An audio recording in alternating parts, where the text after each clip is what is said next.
Sleeping Beauty. Once upon a time, there lived a king and a queen who had no children. After many years, the queen had a daughter. There was a very fine christening for the baby princess. The king and queen looked throughout the kingdom for fairies to be her godmothers, and they found 7 fairies. Each fairy godmother was to give the princess a gift, as was the custom of fairies in those days. In this way, the princess had all the perfections imaginable. After the christening ceremony was over, the whole party returned to the king's palace, where there was prepared a great feast for the 7 fairy godmothers. There was placed before each one of them a magnificent case of gold, in which were a spoon, knife and fork, all of pure gold, set with diamonds and rubies.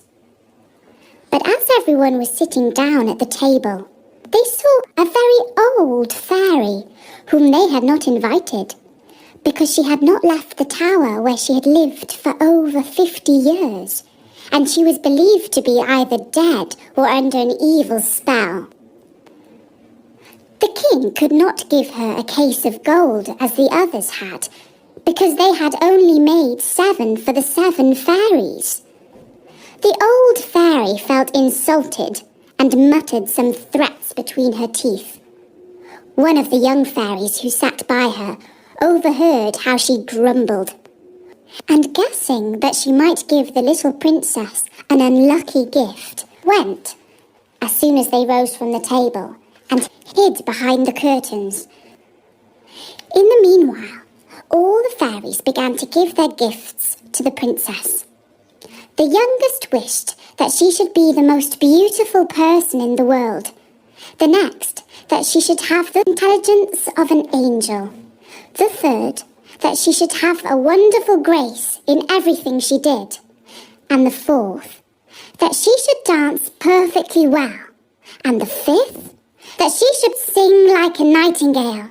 And the sixth, that she should play all kinds of music to the utmost perfection. The old fairy's turn came next, and shaking her head with more spite than anger, she wished that one day the princess would have her hand pricked by a needle on a spinning wheel, and that she would die of the wound. This terrible gift made the whole company tremble, and everybody began to cry. At this very instant, the young fairy came out from behind the curtains and spoke these words aloud. "Assure yourselves, O king and queen, that your daughter shall not die of this disaster. It is true, I have no power to undo entirely what the elder fairy has done. The princess shall indeed pierce her hand with a needle on a spinning wheel, but instead of dying, she shall only fall into a deep sleep, which shall last 100 years, at the end of which a king's son shall come and awake her." The king, to avoid the misfortune foretold by the old fairy, immediately made a law by which everybody was forbidden, on pain of death, to use a spinning wheel, or to have any spinning wheel in their house. About 15 or 16 years later, on a day when the king and queen were busy in a far corner of the vast palace, the young and beautiful princess amused herself by running up and down the corridors and going up from one apartment to the other. Eventually, she came into a little room at the top of the tower, where a good old woman alone was spinning with her wheel. For this good old woman had never heard of the king's law against spinning wheels.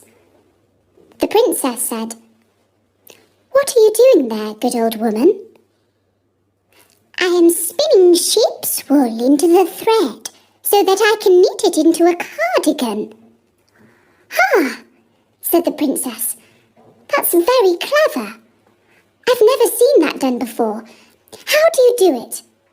"Give it to me, so that I may see if I can do the same," Now, whether it was because she was in too much of a hurry, or whether it was because she was clumsy, or whether it was because the old fairy had wished it so, I cannot say. But no sooner than the princess took the spinning wheel than she pricked her hand on the needle and she fell down into a faint.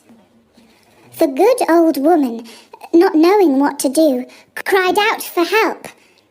People came rushing from all over the palace, and they came in great numbers. When they saw the princess lying in a deep, deep sleep on the floor, they threw cold water on her face. They loosened her clothes. They struck her on the palms of her hands, and they rubbed her temples with smelling salts. But nothing they could do would wake the princess.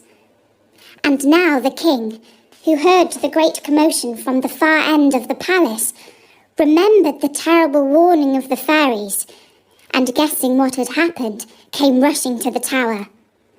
There he saw the princess lying in a deep, deep sleep, and he ordered her to be carried into the finest apartment in his palace, and to be laid upon a bed all embroidered with gold and silver.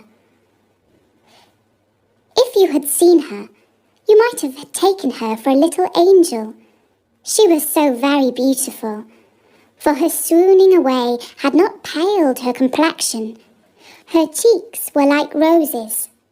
Her lips were like sea coral. Indeed, her eyes were shut, but she was heard to breathe softly, which persuaded everyone that she was not dead.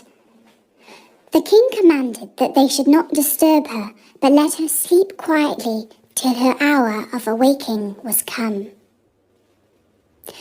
When this accident happened to the princess, the good fairy who had saved her life by condemning her to sleep for 100 years was in the kingdom of Matakin, 12,000 miles away. But she quickly heard the terrible news from a little dwarf who had 100-mile boots with which he could tread over 100 miles of ground in a single step. The fairy came immediately, and she arrived at the palace about an hour later in a fiery chariot drawn by dragons. The king took her hand as she stepped out of her chariot, and they both went to look at the sleeping princess. As the fairy was very good at thinking and planning ahead, she realized that in 100 years' time, when the princess would wake up, she might not know what to do with herself, being all alone in this old palace. And so this is what she did. She touched with her wand everything in the palace: nannies, maids of honour, ladies of the bedchamber, gentlemen, officers, stewards, cooks, undercooks, cleaners, guards, pages, footmen. She also touched all the horses in the stables and fields, the fierce guard dogs in the outer court, and pretty little Mopsy too, the prince's little puppy, which lay by her on her bed. Immediately, as soon as she touched them, they all fell asleep, so that they might not awake before their princess, and that they might be ready to serve her when she wanted them. Even the great fires in the ovens of the kitchen, that were just then roasting partridges and pheasants, fell asleep too. All this was done in a moment. Fairies do not take long to finish their business. And now the king and the queen, having kissed their dear child without waking her, went out of the palace and made an order that nobody should dare to come near it. This, however, was not necessary, for in a quarter of an hour's time, there grew up all round about the palace grounds such a vast number of trees, great and small, bushes and brambles, entwining one another, that neither man nor beast could pass through, so that nothing could be seen but the very tops of the towers of the palace. Nobody doubted but the fairy had demonstrated a very extraordinary sample of her power, and that the princess, while she continued sleeping, might have nothing to fear from any curious people. When 100 years had passed by, The son of a king from another family had gone a-hunting in that part of the country where the palace used to be. He asked, "What are those towers in the middle of that great thick wood?" Everyone answered with the rumours that they had heard. Some said that it was a ruinous old castle haunted by spirits. Others that all the sorcerers and witches of the country used to meet there at midnight when there was a full moon. Most people believed that there was an ogre that lived there, and that he used to take to there all the little children he could catch, so that he could eat them up whenever he pleased, without anybody being able to follow him, as only he had the power to pass through the wood. The prince was all in a quandary, not knowing what to believe, when a very good countryman spoke to him as follows. "May it please your royal highness, it is now about 50 years since I heard from my father, who heard my grandfather say that there was then in this castle a princess, the most beautiful that was ever seen, and that she must sleep there 100 years, and she'll be waked by a king's son." The young prince was all on fire at hearing these words, believing, without thinking these things through, that he could save the princess, and pushed on by love and honour, he swore that moment that he would do just that. As he rode on his horse toward the wood, all the great trees, the bushes and brambles gave way to let him pass through. He walked up to the castle, which he saw at the end of a large avenue, and he went into it. And what rather surprised him was that none of his people could follow him, because the trees closed again as soon as he passed through them. However, he did not stop. A young and amorous prince is always brave. He came into a wide outer court, where everything he saw might have frozen the most fearless person with horror. There was a most frightful silence. The image of death everywhere showed itself, and there was nothing to be seen but stretched out bodies of men and animals, all seeming to be dead. But the prince realised when he saw their red faces and pimpled noses of the guards that they were only asleep, and that their glasses, in which there still remained some drops of wine, showed plainly that they had fallen asleep whilst drunk. He then crossed a court paved with marble, went up the stairs, and came into the corridor where guards were standing, with their rifles upon their shoulders, snoring as loud as they could. After that, he went through several rooms full of gentlemen and ladies, all asleep, some standing, others sitting. At last he came into a chamber all gilded with gold, where he saw upon a bed the most wonderful sight that had ever met his eyes. A princess, who appeared to be about 15 or 16 years of age, and whose bright and rosy beauty was quite angelic. He approached with trembling and admiration, and fell down before her upon his knees and kissed her hand. And now, as the evil fairy's spell was at an end, the princess opened her blue eyes for the first time in 100 years, and looking at him said, "Is it you, my prince? You have waited a long time." The prince, charmed with these words, and much more with the manner in which they were spoken, knew not how to show his joy and gratitude. He assured her that he loved her more than anyone or anything in the whole wide world. Their conversation did not make much sense. They spoke with little reason, but a great deal of love. He was more lost for words than she, and we need not wonder at it.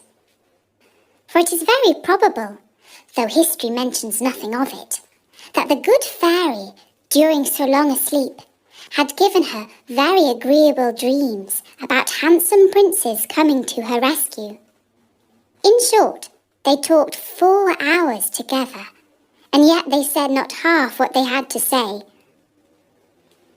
In the meanwhile, all the palace awaked, and as all of them were not in love, they felt most desperately hungry after 100 years without a bit to eat. The chief lady of honour grew very impatient and told the princess aloud that supper was served up. The prince helped the princess to rise. She was entirely dressed and very magnificently, but His Royal Highness took care not to tell her that she was dressed in the fashion of 100 years ago, like his great-grandmother. She looked not a bit less charming and beautiful for all that. They went into the great hall of mirrors, where they had supper, and were served by the princess's officers. The orchestra played old tunes, but very nice ones, and after supper, without losing any time, the priest married them in the chapel of the castle, and the chief lady of honour drew the curtains.